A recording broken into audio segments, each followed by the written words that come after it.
Hello everyone, welcome back to my channel again. Now I'm going to share with you how to deploy the Llava 1.5 model through Grok and in local environment utilizing the OpenWeb UI. If you already saw my previous video, you should already know how to set up the OpenWeb UI in local environment and open it. After logging, you can see the normal interface of the chart. Of course, if you already tried LLaMA, for example, for my case, I already had some of the model like the Mistral model to run it directly. Now, in order to add additional models, like from the Grok website, you go to the admin panel, setting, connection. You just input this URL. Okay, it is from the official document of Grok. You can also see this one in the Grok website. Until this URL, api.groq.com/openai/v1.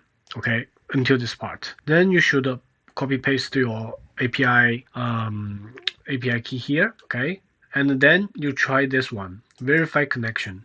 Once you see the verified sign here, you should save. Okay, and it will say save successfully.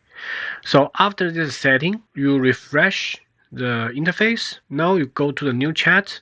You should see all the models available in Grok. Okay, so basically, if you already have some models through LLaMA, like what I had, you should see those models are still here. Then you see additional models of the Grok-hosted model.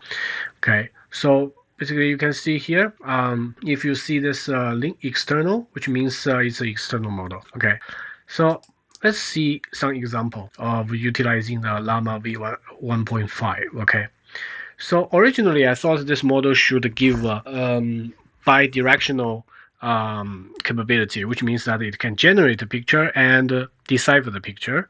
However, it's not the case. For example, I ask the question to draw the AAPL price trend.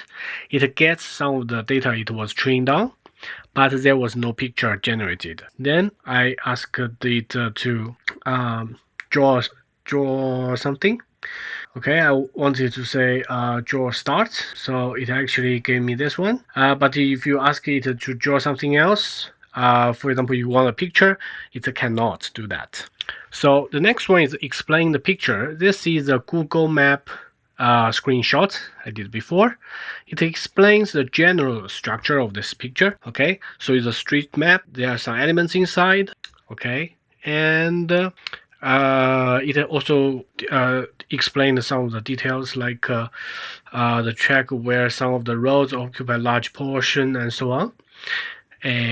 So it's a general description. Okay, and this is another Google Map screenshot. As you can see, the description is almost the same. Okay, it gives some high-level generalization of the information inside. Now we try another picture. This is a picture of the let's see, the total health benefit cost of the employee, workers' earning, overall inflation. Okay, the relationship of this chart.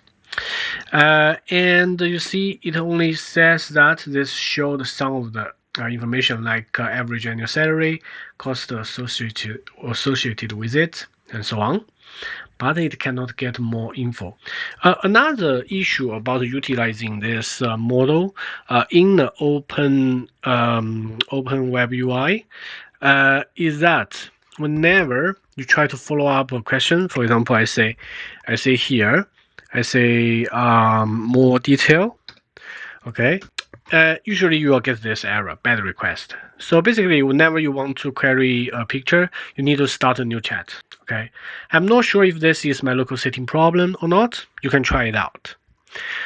Let's see another one. So this is International Monetary Fund, some of the statistics about the growth projection of the different economy. And you see, it actually gets the information. Okay, growth projection, which year? Okay, and it says okay, there is a wide range of outlook projections, and says what it is used for. Okay, it helps the viewer to better understand. So still general summarization. Then I ask it to explain this picture from Fight Club, a very famous movie. However, it got stuck. Or if you try again, it will say that this picture is oversized. So there is also a limitation about the size of the picture. So I suppose there is like the context window for language model, right? So multimodality model, it has also some of the limitations. This one is actually about the loss function. I just randomly picked some of the pictures on the internet, and this is a general depiction of the loss function of the neural network. It actually says something else. It says flowchart explain how data is processed in real time, but there is no such information there. Okay. However, if I think this model actually pick up some of the traits, like there is an arrow. So arrow means trend. Arrow may be in motion. So it actually connects this idea with real time. Okay, so it says this is a real time processing of the data. But however, the essence of this picture is a neural network. Okay, so this it deviates a little bit from the reality. Let's see another one. Now, this one is actually a hypothetical organizational chart, which you can see the hierarchical structure of the organization. Yeah, the model can identify this is a business hierarchy. Okay, shows names and emails. Okay, seems okay. And also it shows the names, which means it has some capability to extract information. But that's it. It just gives some example, but not all, right? Not like a complete list.